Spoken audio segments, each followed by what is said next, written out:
I wanted to formalize Euler's method a little bit more and talk to you about the way that IB phrases it in their curriculum, specifically the curriculum guide.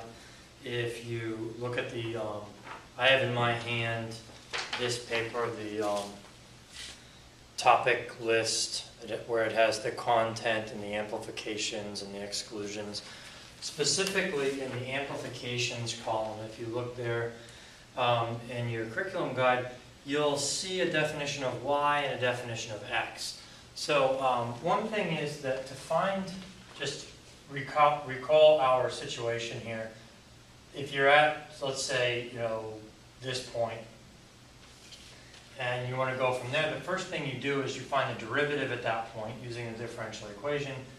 You go over from there and you say, okay, now I'm going to stop here based on whatever step size I chose and say, well, what's the derivative at that point? Well, it'll take you up a little further and then stop there and say, well, what's the derivative at that point? And then go up there. So each time you're coming up with a new x value and a new y value. Well, the new x value is quite simple. Well, but let's first define all of our variables. You're given a differential equation of this form, dy dx is equal to some function of x and y. I'm taking this directly from the curriculum guide. If that's the case, we also need a step size. We're going to call it h, since that's pretty common throughout different textbooks and also, of course, in IB. So the step size is h. That's telling us this distance is h. So recursively, we can easily define each next x value. That's equivalent to saying the next x value is h plus the value before it. So in other words, if your first x value was 0, you would add h to it, and you'd be at h, etc. So in other words, as you go over in your algorithm, just make sure that every time you're adding h to the x's. So that's a pretty simple idea right there, that each x value is h greater than the one before it. Now, the y value is a little bit more complicated, but it's not super difficult. What we're going to do, for example, if you're at this value and we're heading to this value. So you can see that the way to do this is, what we did was we calculated the slope of the tangent line to the function at that point. Even though we don't know the function, we can at least substitute in and find that. So we take that and we just run up or down, or whichever direction it says, from our given y value. And you might say, well, how much do we go up? Well, it depends on how wide your h is.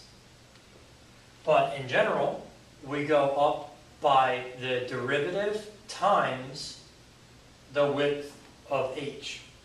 For example, now this is contrived here, but let's say we got something like that, then a point, then something like this. Let's just say that this point is at height 5, and we know that the slope right there is 2, and our h value is 3. So between here and here is 3. Then what we would do is, we would be jumping from here to here. If you go up 2 over 1, up 2 over 1, up 2 over 1, till you get your point there. That looks pretty poor, but maybe it's a little better. We would end up going up 2 3 times, or 2 times 3, and that would tell us 6 is the change in the y value. So really, the y value, the next y value, is the slope times the step size.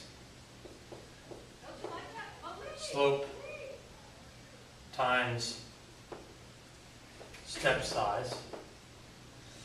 That's a multiplication. Slope times step size. And to be a little bit more formal about that, based on my definitions, the slope in this case is some function of x and y times h. And the way IB writes it is, oh, I'm sorry, I left off slope times step size plus our previous y value. Right? Because if we started at 5, we would go up 6, and that would make this value, this y value, 11.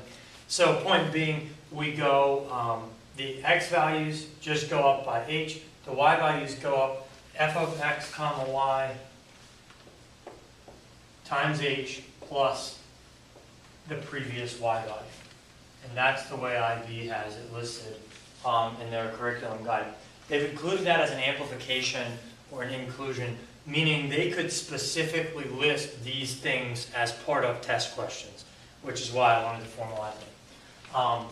Okay, so now we're going to do an example because I feel like I didn't go through an entire example all the way through with you. And what I'd like you to do is, I can find my example, I'm going to set you up here for a question, and then you're going to solve it. A couple different ways that these can be asked.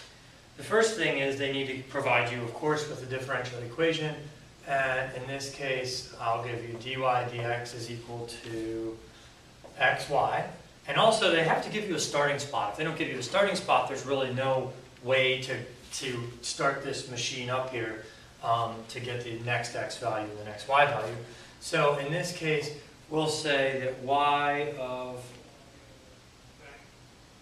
1 is 1. Now, they can ask you to do two things. One is, and I'm looking down at the textbook here, they can say, this textbook says, use Euler's method with h equals 0.2 to approximate the solution over the interval 1 to 2. So in other words, what they want kind of at the end of the day here is a little curve or whatever, you know, this function does. And in this case, 1, 2, 3, 4, 5 little pieces, because the interval size is 1 and the step size is 0.2. So if asked in this way, again, that language was approximate the solution over the entire interval from 1 to 2. That is one thing they could ask you. And basically what they're asking for in that case is a table with different x values and y values. So you just are basically providing all of the ordered pairs that you come up with. The other thing that they could do, and IB does this a little bit more typically than what I just said, is they could say approximate, of course using Euler's method, y of 2 using step size 0.2. So we would start at 1, 1. Now our next x value is h plus that, and h is 0.2. So this is 1.2, 1.4, 1.6, 1.8, and 2.0.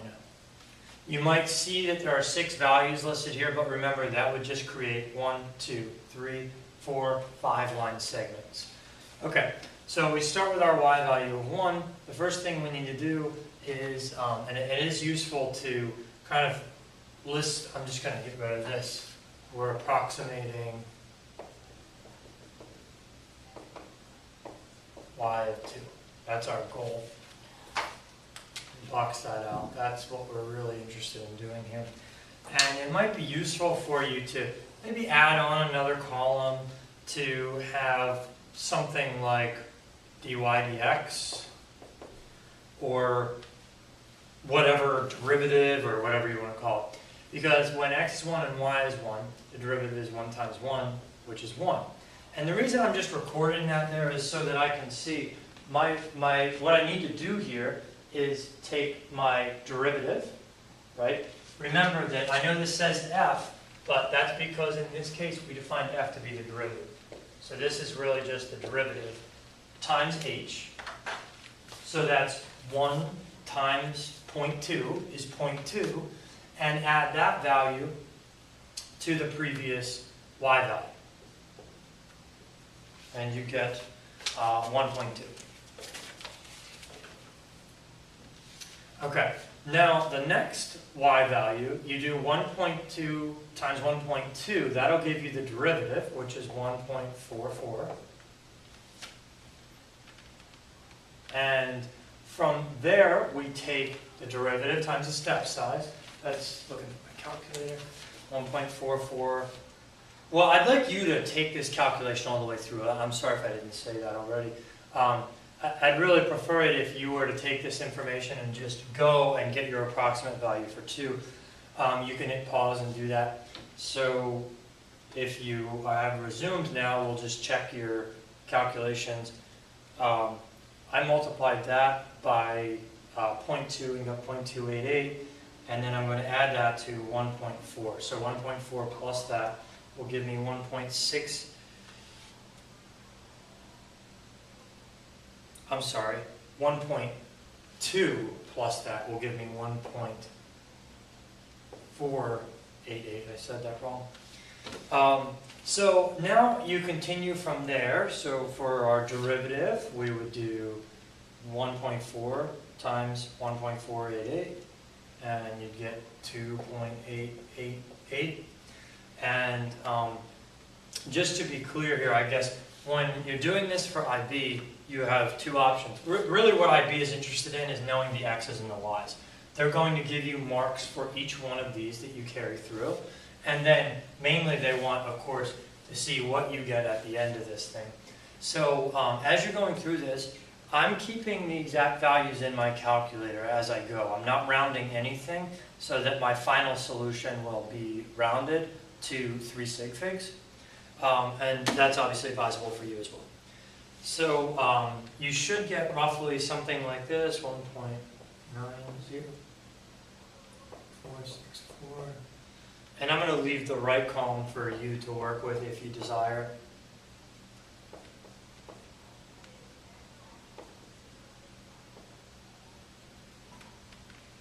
And then the last one, 3.41921. Now, these are rounded just for, what I would do, I guess, if I was reporting all this to IB is I'd probably put everything down to 3 sig figs.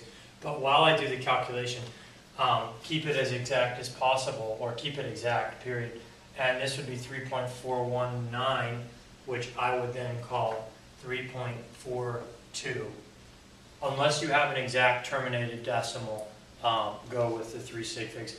So that's the approximate value of this differential equation at 2. I'm just going to check the time. You will learn soon a method to take that and actually analytically solve for the original function. So pretending that there is some function out there that does the job, and remember this f I'm using differently from this f, which was just defined to be the derivative.